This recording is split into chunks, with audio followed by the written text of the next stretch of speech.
አሁን ወደ አሰራሩ ነው አሁን የምንገባው ማለት ነው። እዚህን አሰራር አብረን እንሰራለን። ቤተሰብ እንዴት ናችሁ? ደህና ናችሁ? ሰላም ናችሁ ወይ? ትንሽ ያለው አንድ ለሳምንት ነው የተገናኘንም። ደህና ናችሁ? እንደምናችሁ? እንኳን ለትንሣኤ በዓል አደረሳችሁ። ነገ ትንሣኤ ዳግማዊ ትንሣኤ ነው። ነገ ለዛ ያበቃችሁ። አሁን ዛሬ የምንሰራው ደግሞ ለየት ያለ በመኮረኒ የሚሰራ ቆንጆ ቀለል ያለ እንሰራለን አብረን ማለት ነው። አብራችን ሆኑ። ዘይት የጋለ ብረት ድስት ላይ እናደርጋለን።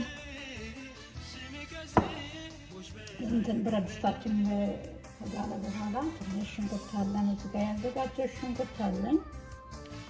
ሽንኩርት አንድ ላይ አድርገን እናበስላለን። ብዙ ሳይሆን ትንሽ ነው የምናበስለው ማለት ነው። ትንሽ ጨው እናደርግበታለን ነብሮ እንዲያበስለው ማለት ነው። ትንሽ ብዙ ሳይሆን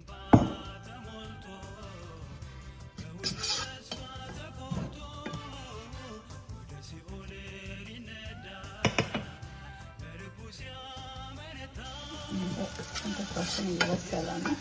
ትንሽ እናቅላላለን ከዘይቱ ጋራ ማለት ነው።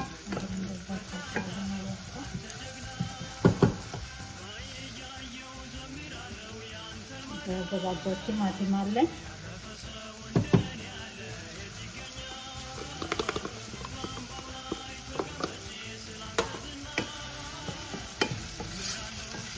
ሽንኩርት ጋር አንድ ላይ በሰል እናደርገውና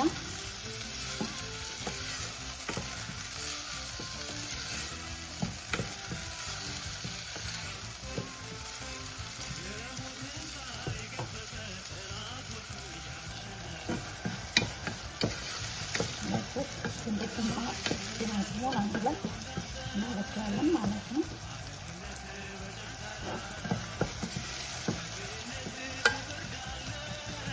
እንደዚህ በሰል ካለ በኋላ ትንሽ በርበሬ እንጨምራለን። አንድ ማንኪያ ያክል ማለት ነው። ካስፈለጋችሁ 2 ማንኪያ መጨመር ትችላላችሁ።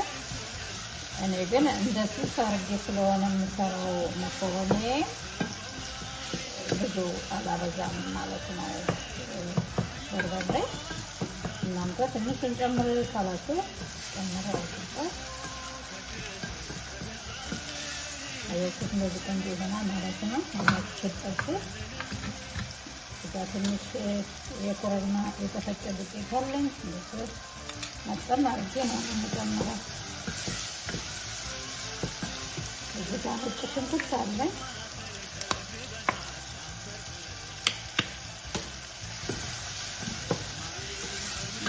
አንድ ላይ እናቅላለንና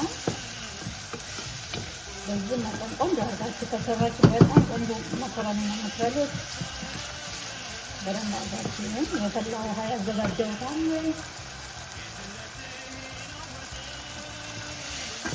አሁን እሱን እከልሳለሁ ማለት ነው። የፈላ ውሃ ትከልሱበታላችሁ። ልክ እንደዚህ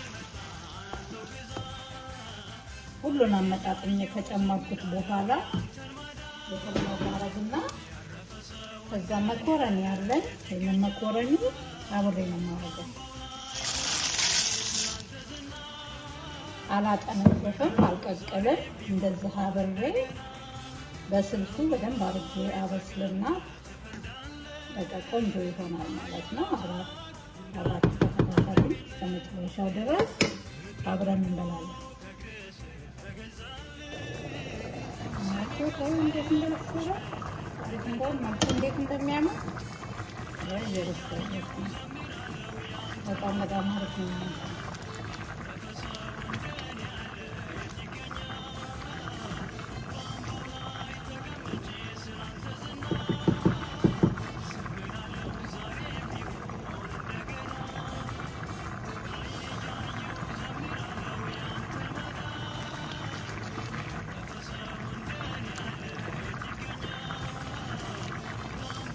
በቃ የመሰለ ስለሆነ